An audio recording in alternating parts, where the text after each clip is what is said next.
Está começando 98 Talks. Rede 98. Atenção, Rede. Começa agora 98 Talks, uma conexão direta da 98 Live com a Rede Mais Record TV. Bem, senhores, hoje é mais um dia. Hoje é uma quinta-feira, dia 10 de fevereiro de 2022, e pelo andar da carruagem, pelo toque do carreiro, hoje a pauta vai ser efervescente aqui no nosso 98 Talks, um resumo das notícias do dia, claro, com muita opinião, sempre com muita opinião, reservando o direito de você, nos ouvindo, também desenvolver o seu raciocínio, a sua opinião e fazer o seu contraponto. Pode ter todos os nossos canais à sua disposição, já começo liberando os canais à sua disposição. Você tem aí o nosso chat, 98live.com.br, as redes sociais da Rede 98, Rede 98 Oficial, da Rede Mais HD, Rede Mais HD Oficial, e também você pode participar pelo WhatsApp, claro, 3199-316-9898.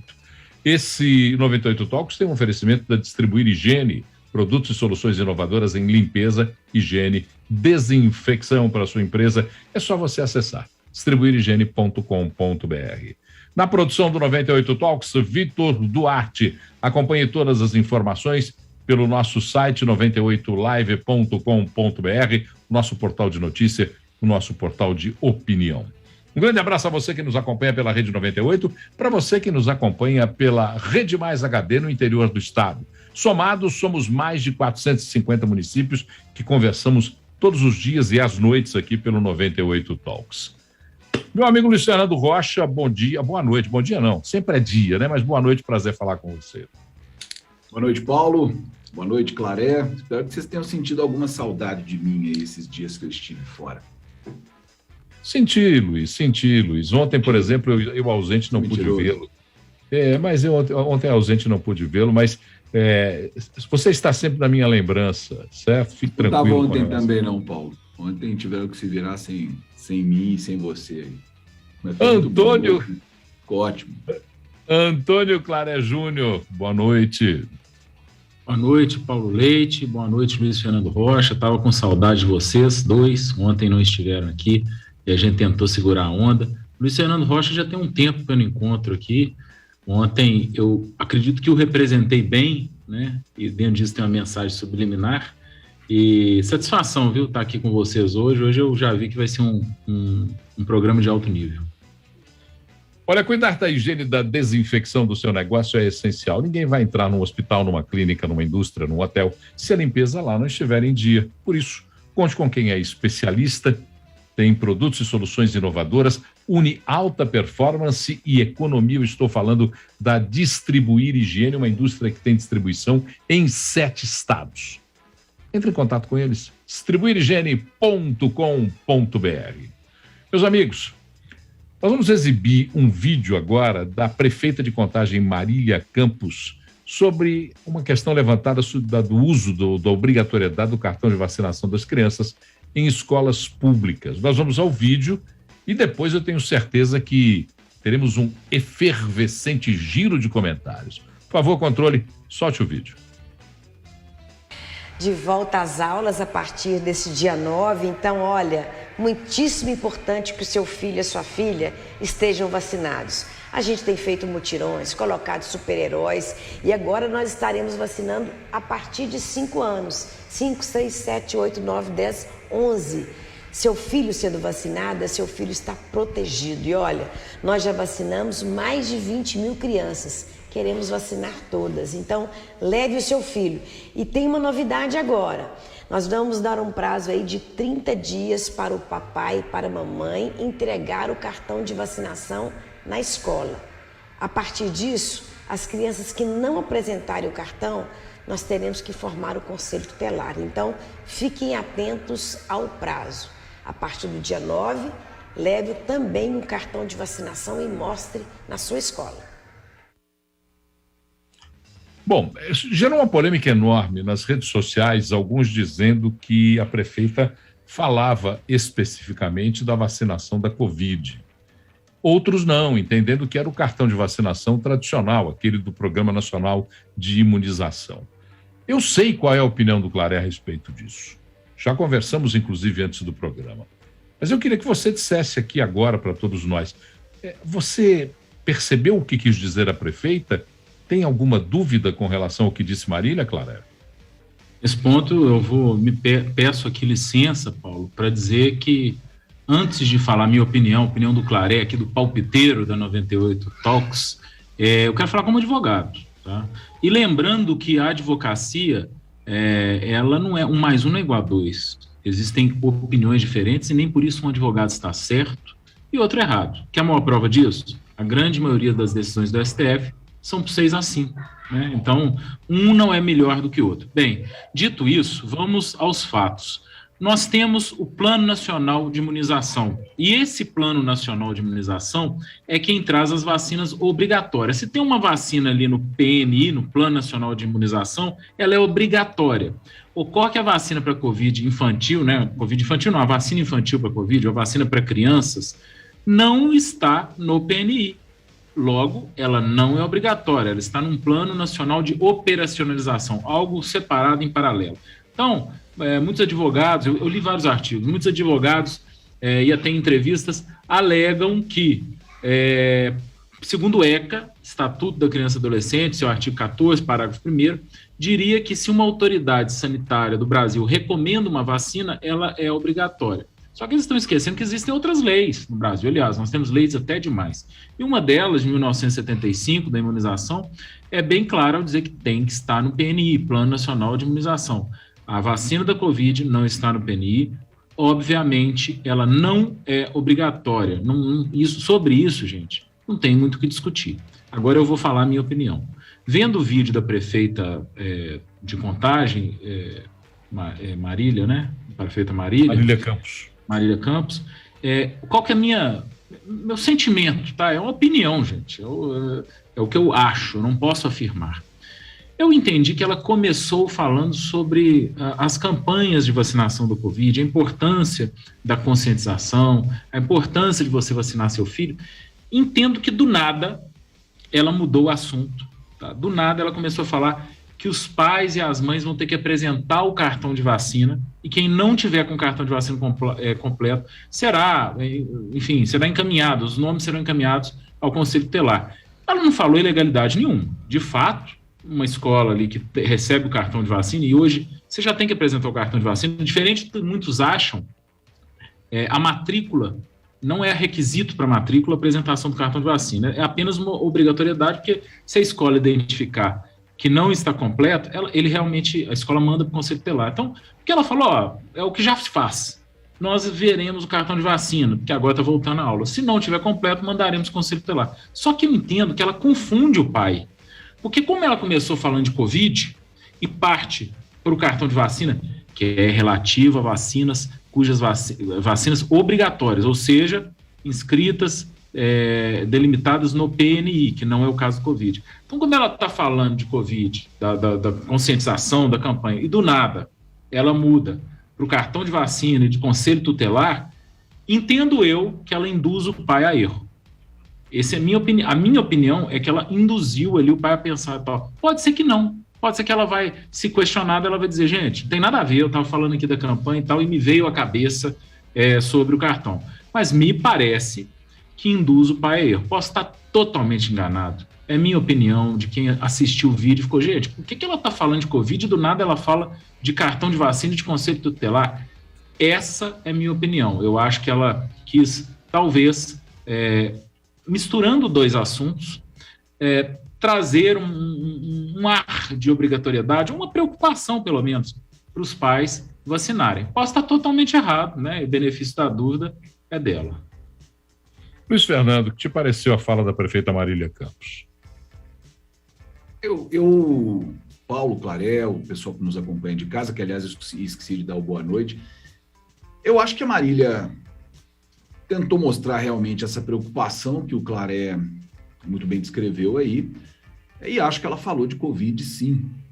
Existe uma discussão no país ainda sobre essa obrigatoriedade ou não, Claré.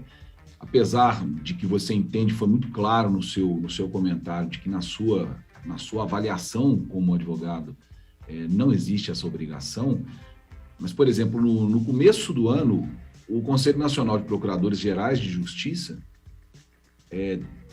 fez um relatório onde ele disse que seria obrigatório assim que a vacinação fosse aprovada pela Anvisa, colocada à disposição da população e incluída no Plano Nacional de Imunização. Você disse que a vacina da Covid não está no Plano Nacional de Imunização, mas está.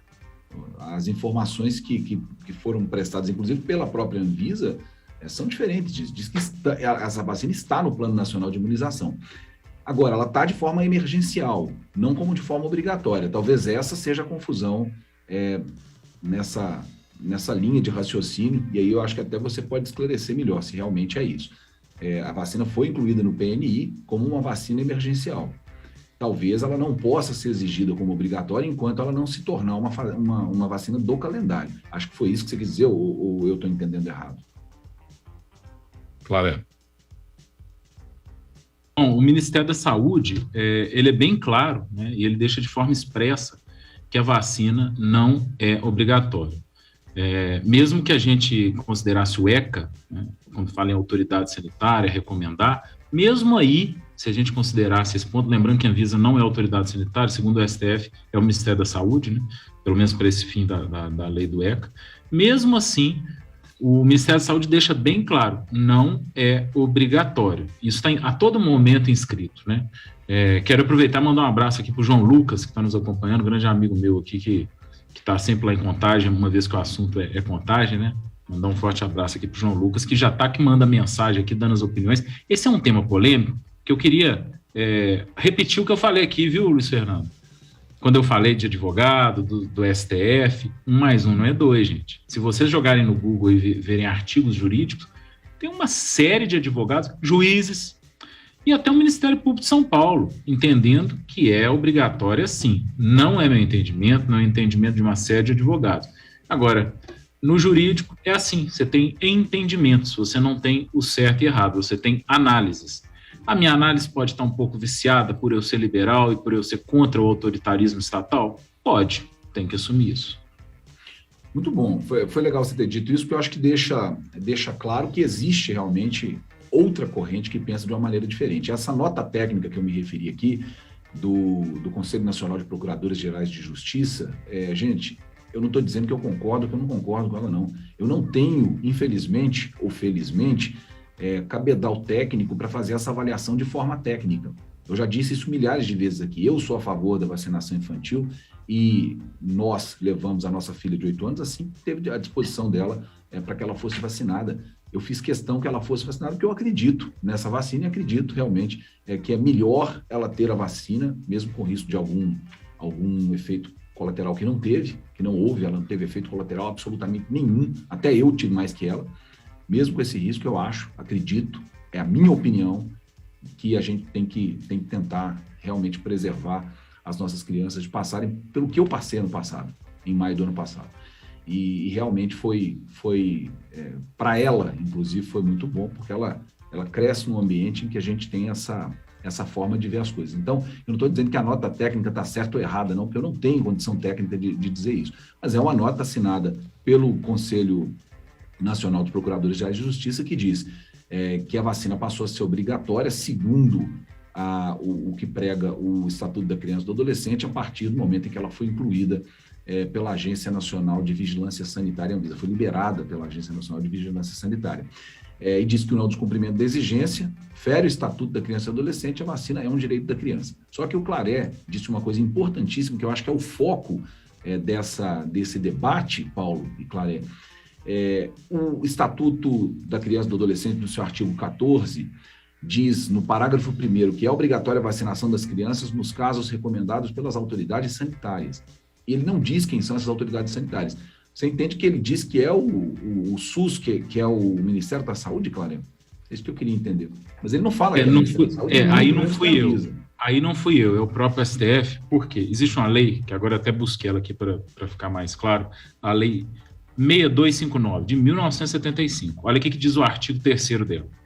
Porque assim, gente, só para entender, infelizmente, a análise jurídica é uma coxa de retalhos, né? A gente não tem uma lei ali, lei ela isolada.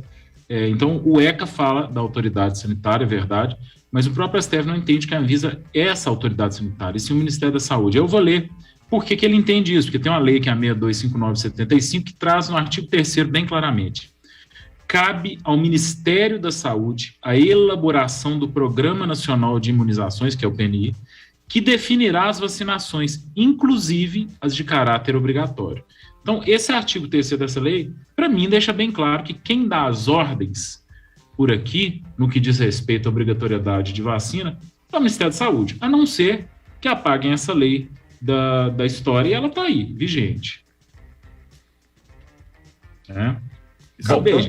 São tantas leis que pode até haver outras que digam o contrário, que a gente ainda não tenha conseguido alcançar. Tem lei para tudo, Luiz Fernando, tem lei para tudo, tem análise.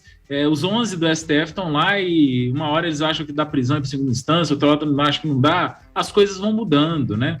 Então, a análise que eu faço, baseada nessa lei de 75, que está vigente, para ela não estar vigente, alguém tinha que revogá-la, de alguma forma, expressamente ou tacitamente.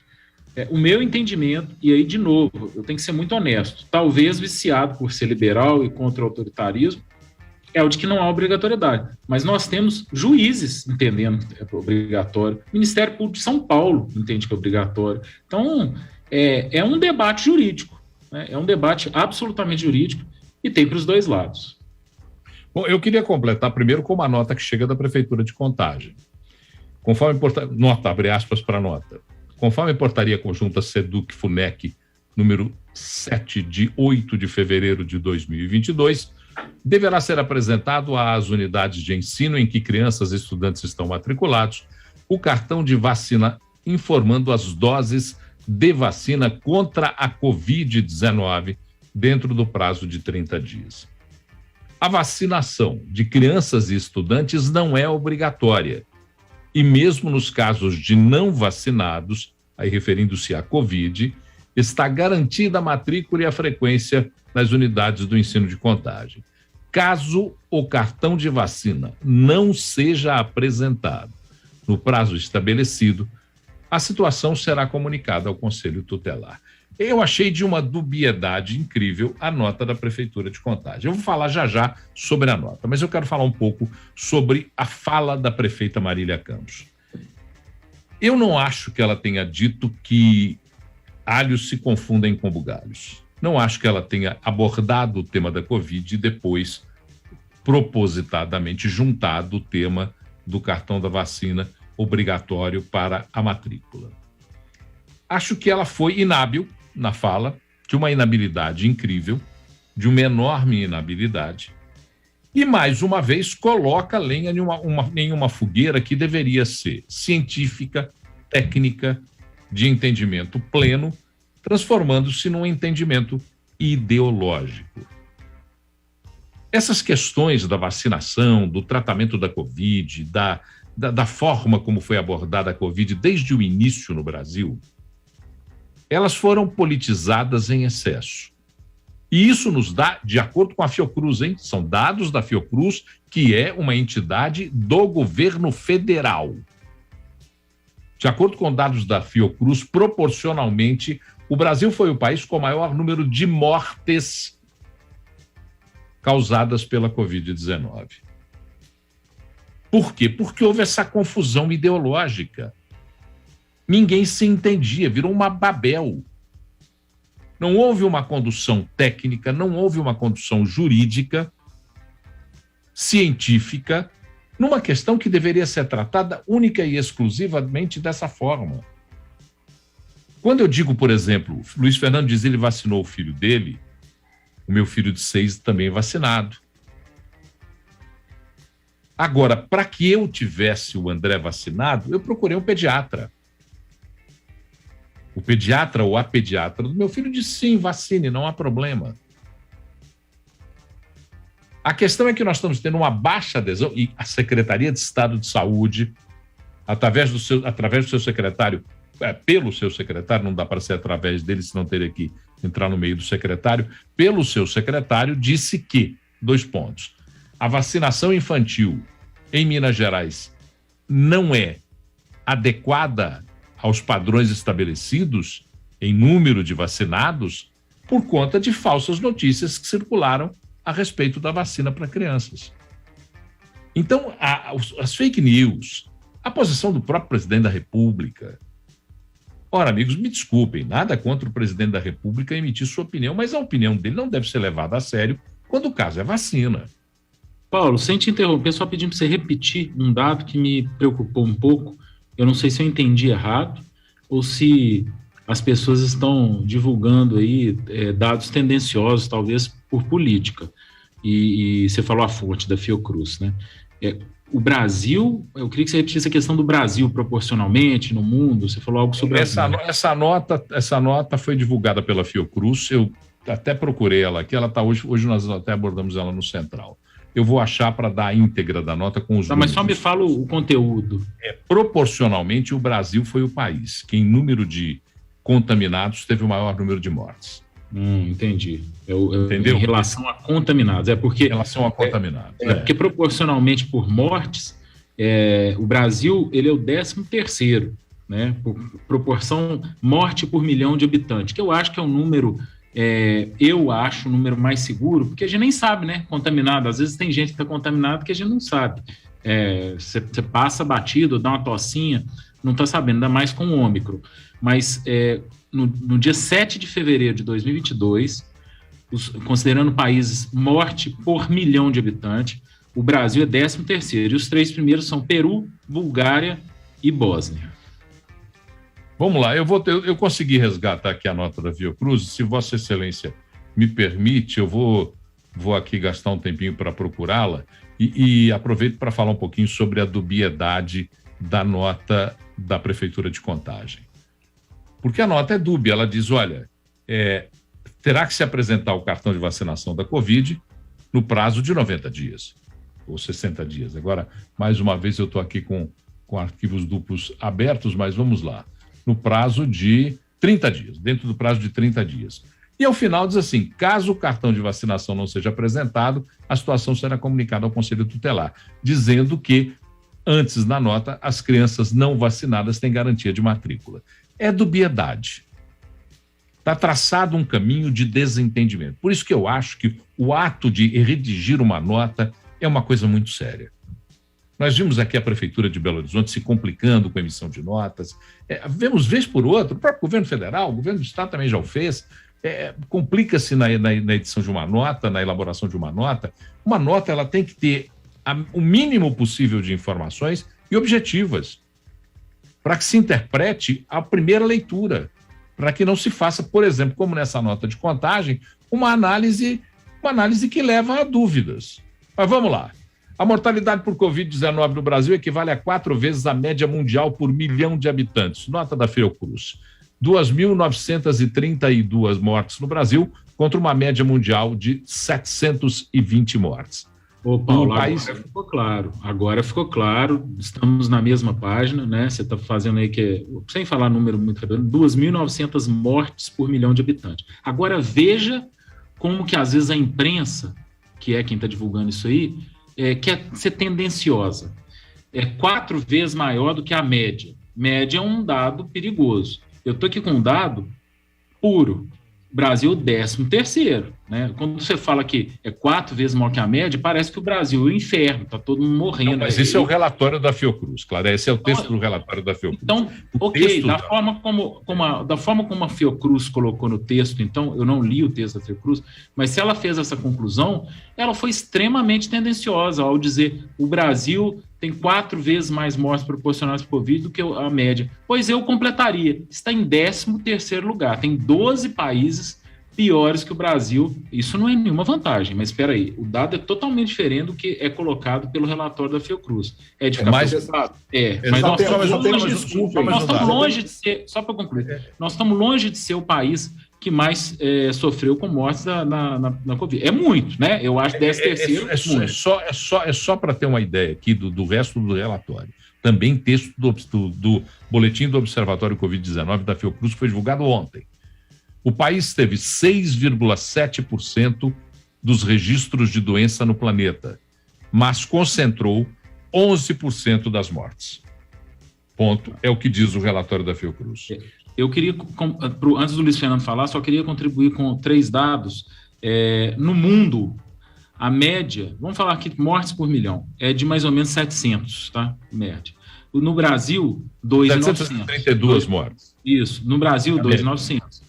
Só que aí, gente, peraí. O Brasil, 13º. Sabe quem tem 14º? Estados Unidos, com 2.700, pertinho do Brasil. Depois, a Argentina, que todo mundo, no início da pandemia, falou, nossa, que maravilha, fechou tudo, 2.690. Então, assim, é só para a gente entender que, às vezes, esses números isolados, eles trazem uma perspectiva, uma informação que ela, não é que ela é mentirosa, mas ela está totalmente alterada também, eu não sei nem qual seria a palavra, mas ela está colocada e adequada para uma crítica, e merece crítica, mas espera aí, o certo é, o Brasil é o 13º país com mais mortes por milhão, tá? E muito próximo a ele, Estados Unidos, Argentina, Itália e vários outros países. Por favor. Luiz, você queria falar?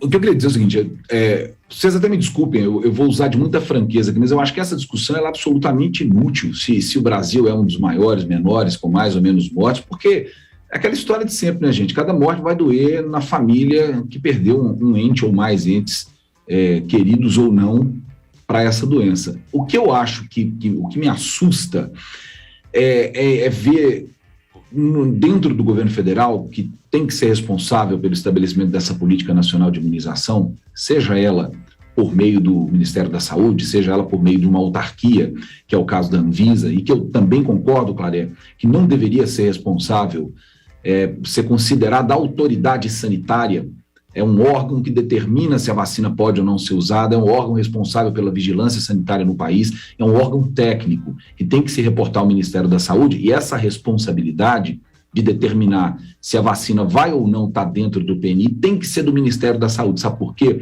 Porque lá na frente, se ficar determinado que houve uma má condução nesse processo, quem tem que ser responsabilizado é o ministro da Saúde. Então, essa responsabilidade tem que ser do Ministério, sim, para que Pazuello, Queiroga, o primeiro lá, que eu já até esqueci o nome, que queria ser candidato a presidente. Todos eles. Mandetta, para que todos eles sejam responsabilizados caso realmente fique apurado no futuro que houve uma falha na condução desse processo pelo Ministério da Saúde. Então, eu acho uma discussão inócua por isso. Não estou querendo desfazer a discussão, o debate, o bom debate que vocês promoveram agora, não. Eu acho que o mais importante é a gente tentar entender por que se bate tanta cabeça com esse assunto dentro do governo federal.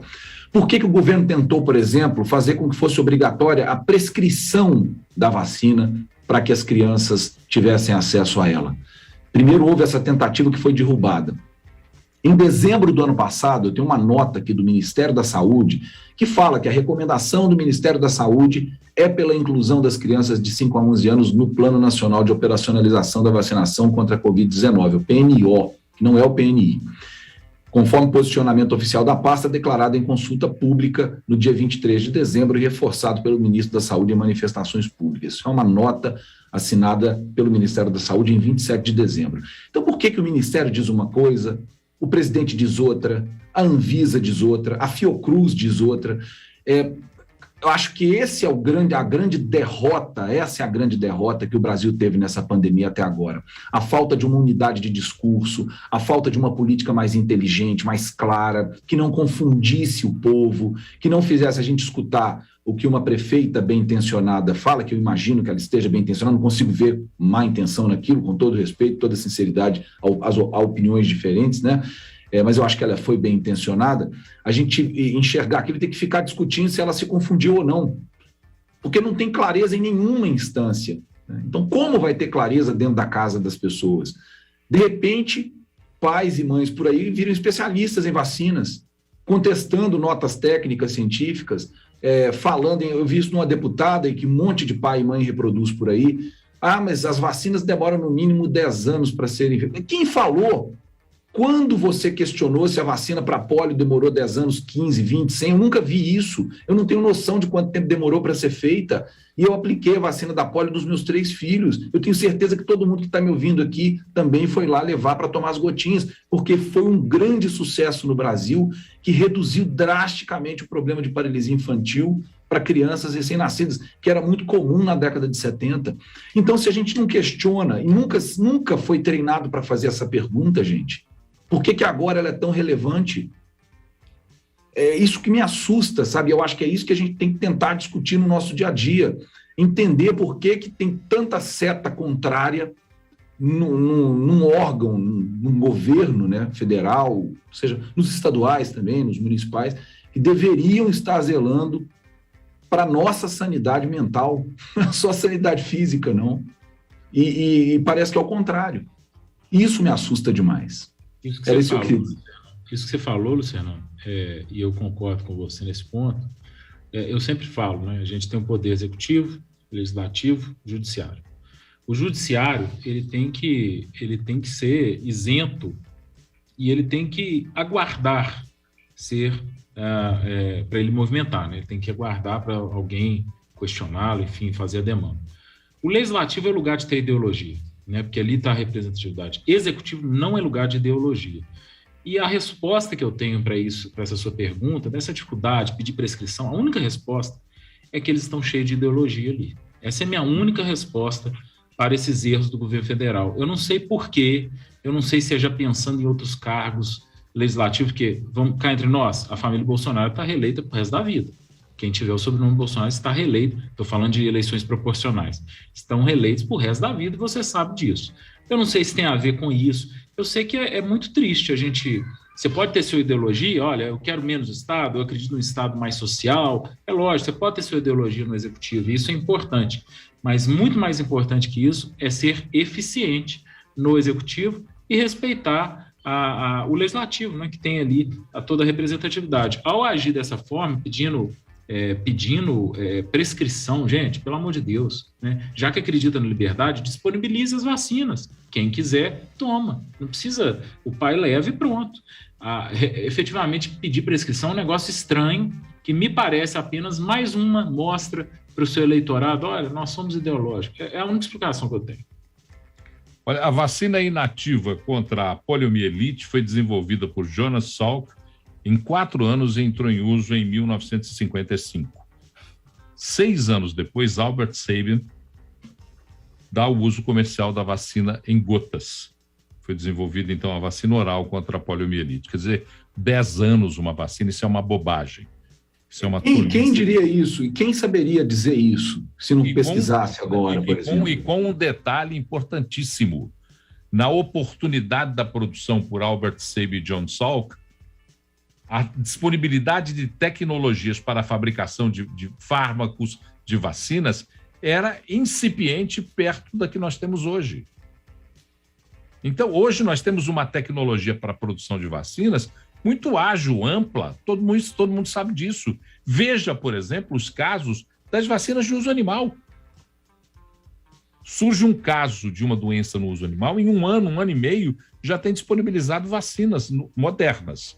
Antigamente, você demorava 7, 8 anos para ter a disponibilização de uma vacina para uso animal. E nós somos animais. Vamos deixar de ser pretensiosos. E isso é muito importante falar, Paulo, que, de novo, né, muita gente às vezes manda mensagem e tal. Aqui a gente debate, a gente fala sobre a importância de se vacinar, a importância de ser obrigatório ou de não ser obrigatório. Eu, pelo menos, sou absolutamente contra passaporte sanitário, qualquer tipo de autoritarismo. Mas numa coisa a gente converge aqui. Não há dúvida de que as vacinas são seguras. Não há dúvida de que as vacinas são seguras para as crianças. Então, é uma opção sua não se vacinar, uma opção sua não vacinar seu filho. Mas saiba que não é por falta de segurança. Isso já é assunto ultrapassado. E isso as pessoas têm que ter bem claro nas suas mentes. Bom, vamos lá então. Vamos continuar nossa conversa, dizendo que aqui repercutimos tanto a fala da prefeita quanto a nota da prefeitura. Portanto, temos aí dada as duas condições de críticas, e as críticas aqui colocadas são postas no sentido da responsabilização da informação como um todo. É preciso se tratar a informação com muito cuidado, particularmente quando você tem uma função pública. O projeto de lei que legaliza jogos de azar no país voltou à pauta no Congresso. Com o retorno das atividades parlamentares, agora, na semana passada, a Câmara deve pautar ainda em fevereiro um texto que discute essa questão. Se aprovada, a matéria vai regularizar práticas como bingos, cassinos, caça-níqueis e o jogo do bicho no país. A proposta enfrenta uma oposição grave da bancada evangélica e da Confederação Nacional dos Bispos do Brasil. Mesmo assim, no final de 2021, foi aprovado um requerimento de urgência para a tramitação da matéria. A expectativa dos parlamentares é que o texto passe pelo plenário e avance para o Senado. De olho no eleitorado evangélico, o presidente Bolsonaro já disse que pode até vetar esse projeto caso o texto seja aprovado em Congresso ou no Congresso. No último dia 17 de janeiro, no Espírito Santo, a Rádio Viva FM fazia uma entrevista com o presidente Bolsonaro e ele disse que os jogos de azar não são bem-vindos no Brasil. Lembrou que os parlamentares podem derrubar o seu veto, preservar a proposta original, mas a tendência dele é vetar. Comentários, amigos, comentários. Eu tenho minha opinião formada sobre jogos de azar e já eu falo, mas eu queria ouvi-los primeiro. Luiz Fernando, você. Ô, Paulo, são 80 anos de proibição do jogo no Brasil, né? O jogo no Brasil é proibido há 80 anos e 31 anos que tramita no Congresso são vários projetos de lei, naquela coisa também de cada um escreve mudando um pedacinho, mudando uma partezinha, para tentar resolver esse problema. Só que a questão, e nós sabemos disso, é que o jogo no Brasil nunca deixou de existir. O jogo do bicho nunca deixou de existir. O jogo ilegal, estou dizendo, não é considerado ilegal. Os bingos nunca deixaram de existir, os caça-níqueis continuam sendo produzidos e compartilhados, vendidos clandestinamente. O que me incomoda nesse discurso é que quem defende que o jogo não seja liberado para ser usado comercialmente, ser explorado turisticamente no país, geralmente são pessoas com ideologias religiosas. Elas fazem um paralelo religioso, né, de que o jogo pode destruir famílias. Bebida é liberado no Brasil e também destrói famílias. E ninguém briga com a Ambev, né? Ninguém é trouxa, nenhuma igreja é trouxa de brigar com a Ambev. Mas vai brigar com outros deputados e com um setor que pode ser tão importante quanto o setor industrial para produzir empregos, para gerar divisas de turismo, para fazer com que a gente tenha condições de oferecer para o mundo mais do que só a nossa simpatia. Eu acho um debate absurdo também, que não deveria ser levado para essa esfera ideológico, cultural, religiosa, né? Deveria ser pensado como uma atividade econômica importante, e as pessoas que se tratem para evitar que elas adoeçam, né? Se o país quer interferir nisso, que ofereça tratamento, então, como deveria oferecer tratamento para a droga há muito tempo, em vez de considerar o problema da droga só um problema policial. Se o Brasil tivesse considerado o problema da droga um problema de saúde pública antes de virar o que virou, a gente teria um país menos violento hoje. E jogo de azar não tem nada a ver com nada disso, gente. Vai quem quer, frequenta quem quer, e as cidades, os estados, o país podem explorar isso de forma inteligente e trazer mais geração de emprego e mais turismo para a gente. Não é possível um país como o Brasil, que recebe menos turistas do que a Venezuela, por exemplo, todos os anos, mesmo a Venezuela estando na situação que está. O balneário de Isla Margarita, na Venezuela, recebe mais visitantes do que a cidade do Rio de Janeiro. Isso é inaceitável. Claro. Ô Paulo, assim, vou falar minha opinião muito clara e direta. Bolsonaro falou que vetaria, né? Está aí, mais uma vez, atuando com ideologia. Quero perguntar para quem nos acompanha, existe jogos de azar no Brasil já oficializado, legalizado, institucionalizado? Existe, Luiz Fernando? Sim. Caixa Econômica Federal. Então, olha só, por que o Estado, o papai Estado, o governo federal, pode ser dono de uma banca, pode ser dono de um cassino, entre aspas, né? Estou falando aqui da Mega Sena e tal. O que ele pode e o cidadão não pode? Eu, como liberal, e obviamente, nem estou falando de redução estatal, né? Prezo pelos direitos máximos do cidadão, né? E a limitação do poder estatal, eu me pergunto, por que o Estado pode e o cidadão não pode? Qual é a diferença? Me convençam, qual é a diferença? Porque o cara pode viciar, e não pode viciar nesse seu também não, sair jogando tudo que ele tem lá? E vou mais além, o Estado é mestre nisso. Tem um negócio aí que chama pirâmide financeira. Já teve várias, né? Várias pirâmides financeiras, que eu nem lembro o nome mais, Mas pirâmide financeira, que é aquele negócio que o cara te vende um sonho, você entra com o dinheiro ali, ele soma com o seu dinheiro, porque ele vai pagando o de baixo. O Estado, o papai Estado, também tem sua pirâmide, chama INSS. Né? E a qualquer momento ele pode estourar. Lógico, vão fazendo reformas, fizeram uma, vai ter que fazer uma daqui a 10 anos e por aí vai. Então, eu não entendo o jogo, chama jogo de azar, mas enfim, a jogatina, eu não entendo ela não ser legalizada. Aí você vai falar, pô, mas é porque você não conhece tanto de gente, as coisas tristes que acontecem. Eu não gosto de Estado papai. A pessoa tem que ter responsabilidade, é liberdade com responsabilidade. Vocês vão cortar o álcool também do Brasil? Eu quero saber. Vai cortar o álcool? Porque o álcool também, eu sei de muita gente que chegou no fim da linha por causa do álcool. Exatamente. Às vezes, no fim da linha por causa do crack e começou no álcool. Tá? Então, assim, nós vamos cortar álcool? Eu quero saber. Porque se não for cortar álcool, meu amigo, não vem com papo, não. Não vem com papo, não. Tem que ter jogo, sim. Tem que ter jogo na Pampulha, em São Lourenço, em Brasília, em todo lugar. Tem que ter jogo. E por que não? As pessoas têm que ter liberdade e vou mais além. Se não passar, e aí eu te falo o mais grave. Nós temos jogos de azar, entre aspas, patrocinando times de futebol. Eles já estão no Brasil, gente. Com a internet acabou esse negócio. A diferença é que, pelo menos, você vai dar uma segurança a mais para o jogador de estar ali presencialmente, em vez de estar na internet, de tomar um uísque, né? De bater um papo com amigo, de ter uma relação presencial e física, né? Que hoje na internet fica todo mundo à distância. Então, assim, não faz sentido nenhum para mim um deputado votar contra os jogos de azar, não faz sentido nenhum o presidente vetar um negócio desse. E olha que eu nem entrei no que o Luiz Fernando falou, de geração de empregos. Geração de empregos, arrecadação de impostos.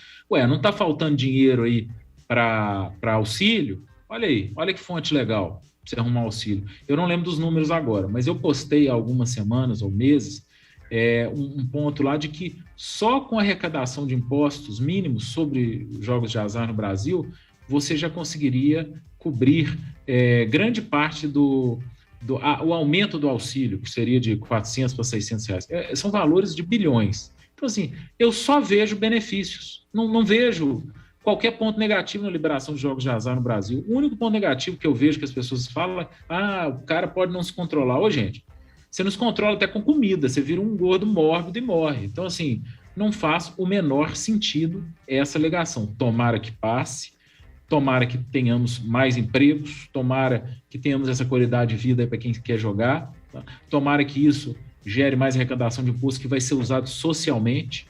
Então, espero que tenhamos um Brasil consciente. E lembrem-se, quando alguém falar que não tem jogo de azar no Brasil, lembrem-se da Caixa Econômica da Mega Sena, tá? Lembrem disso, que o Estado pode ter e ganha muito dinheiro. Você acha que o milionário que ganha muito dinheiro, o Estado fica com mais, tá? O governo federal. E também já tem jogos patrocinando times de futebol. Você pode entrar aí e jogar o que você quiser agora na internet. Então é uma grande piada. Eu só queria levantar uma questão aqui. Clarece, sua OAB está em dia?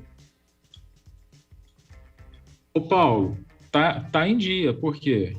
É porque se eu for preso, você pode advogar a meu favor. Porque eu vou falar de maneira muito clara aqui. Eu já perdi mesmo as estribeiras com algumas bobagens que eu uso.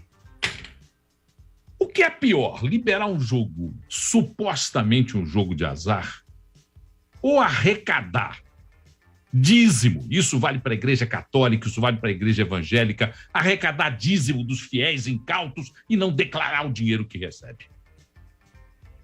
O que é mais danoso para a sociedade? Enganar as pessoas e lhe tirar a fórceps 10% ou permitir que eles dirijam-se a um cassino para jogar de livre e espontânea vontade? Vamos lá, respondam, senhores da Igreja Evangélica, da Conferência Nacional dos Bispos do Brasil. Vamos, me respondam. Eu estou com o saco cheio de ver essa falsidade nesse país. Espera aí. Quer dizer que os senhores podem arrecadar 10% de incautos fiéis, colocar nos vossos balaios e não declarar. Ninguém sabe quanto os senhores pegam. Isso vale para a CNBB, isso vale para as igrejas evangélicas. Corre a sacolinha e resolve a vida. E um cidadão não pode ter o direito de ir a um cassino fazer um jogo de azar. É esse o entendimento das bancadas evangélicas e da Confederação Nacional dos Bispos do Brasil? Isso é uma falsidade sem limites. conheçam as estruturas de algumas cidades de Minas Gerais. Não vou falar de outras do Brasil. Caxambu, São Lourenço, Lambari, Poços de Caldas, Araxá. Conheçam as estruturas dessas 5 cidades. Todas elas têm hotéis que foram preparados para serem cassinos e que poderão operar rapidamente, com pouca adaptabilidade, operar os jogos livres nesse país, gerando empregos e sendo taxados por impostos, coisa que os dízimos não são taxadas ou taxados. Só para a gente levar em consideração essa discussão. Eu não aguento mais esse volume de falsidade que se discute isso no país.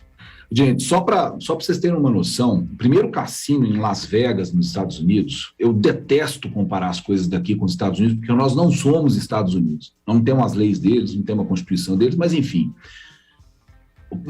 É para se ter uma ideia, tá? Para fazer um paralelo. O primeiro cassino inaugurado em Las Vegas não faz tanto tempo assim. Foi em 1989. Tem 33 anos. De lá para cá, a cidade de Las Vegas, que está no meio de um deserto, e ela não tinha nenhum atrativo turístico, passou a receber, só a cidade de Las Vegas, 40 milhões de turistas por ano. Vocês sabem quantos turistas o Brasil recebe todos os anos? 5 milhões de turistas. Não passa desse número. Eu até menti, desculpem.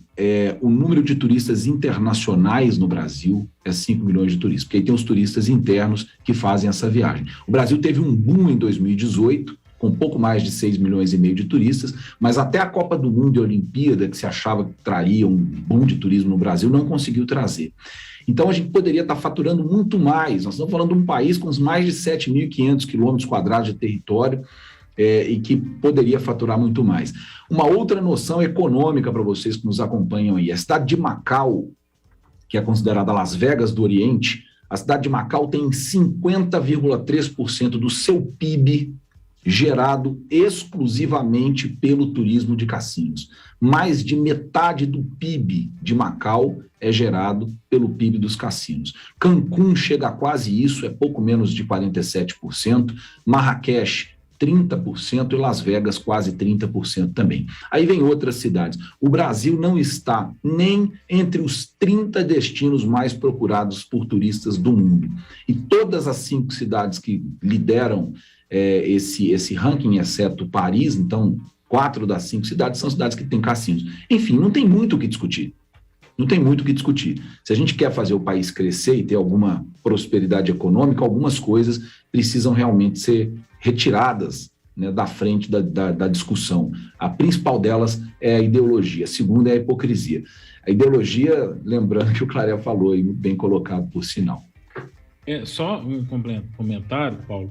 Eu só discordo de você no sentido de talvez a questão não seja a gente apontar dedos nesse momento. Eu entendi o que você quis dizer sobre um determinado grupo que pode estar sendo contra essa questão dos jogos, mas eu não acho que o caminho seja por aí. Eu acho que o caminho é o seguinte: cada um tem sua crença, cada um tem sua ideologia, mas vamos respeitar a ideologia do colega, do vizinho, né? Se não quer jogar, é só não jogar. Né? Se não quer beber, assim como hoje tem bebida comercializada, é só não beber. Eu acho que é a questão de respeitar a individualidade do outro, é só isso. Mas exatamente vai aí na minha linha de pensamento, meu querido. Eu acho que se você quiser dar o dízimo lá para a igreja, para a evangélica, para a CNBB, para as igrejas católicas, problema seu, faça-o como quiser, vá do seu livre-arbítrio. Não pode ter a falsidade, não pode ter essa duplicidade de opiniões. Eu posso arrecadar o dízimo e não pagar imposto por ele, ou sequer declarar quanto, e não permito um jogo de azar? Isso é duplicidade de opinião. Isso é o meio do caminho que é perigoso. Esse é o meio do caminho, é uma linha, é o fio tênue da imbecilidade.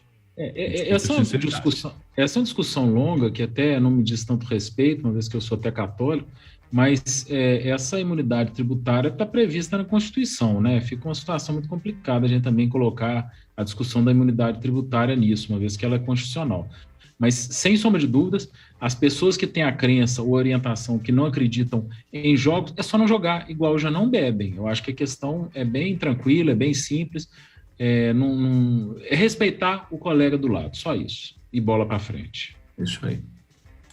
Bom, vamos embora. Eu sei que eu desrespeitei algumas pessoas, mas me desculpem, só que a minha indignação fica às vezes maior do que o respeito que eu devo ter a algumas pessoas. São 19 horas e 51 minutos, é porque eu não aguento mais ficar vendo tanta falsidade, tanto absurdo sendo dito em nome de um Deus que às vezes me preocupa. Porque eu gostaria de saber se as pessoas que tanto falam em nome dele já apresentaram algum documento de autenticidade do direito de falar. Só isso que eu penso e desculpem essa mesma minha opinião. Se incomoda alguém, peço desculpas, mas estou aberto ao contradito. Queridos, estamos em cima da hora. Faltam 2 minutos para a nossa conversa final. Eu nem vou colocar outra discussão aqui, porque hoje o balaio já ferveu entre todos nós e nem dá tempo de uma nova discussão. Queria saber se Vossas Excelências têm mais alguma coisa a falar desses 2 temas que falamos hoje, que ainda não exaurimos e nem pretendemos exaurir, porque a discussão vai continuar na casa de cada um, no ambiente de trabalho, no boteco, onde você estiver.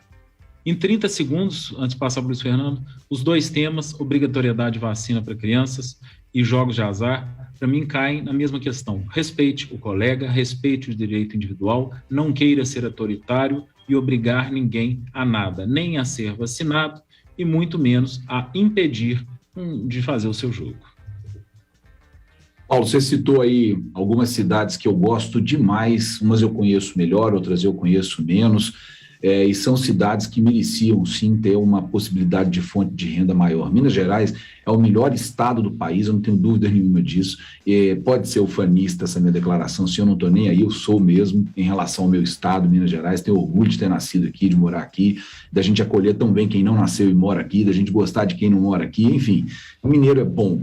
E Minas Gerais é um estado legal pra caramba e que realmente merecia ser uma potência do turismo maior do que ela é. E ela só não é maior porque nunca se cuidou disso aqui direito. Estrada Real foi feita, tentaram promover a Estrada Real, depois largaram para lá, vários circuitos espetaculares.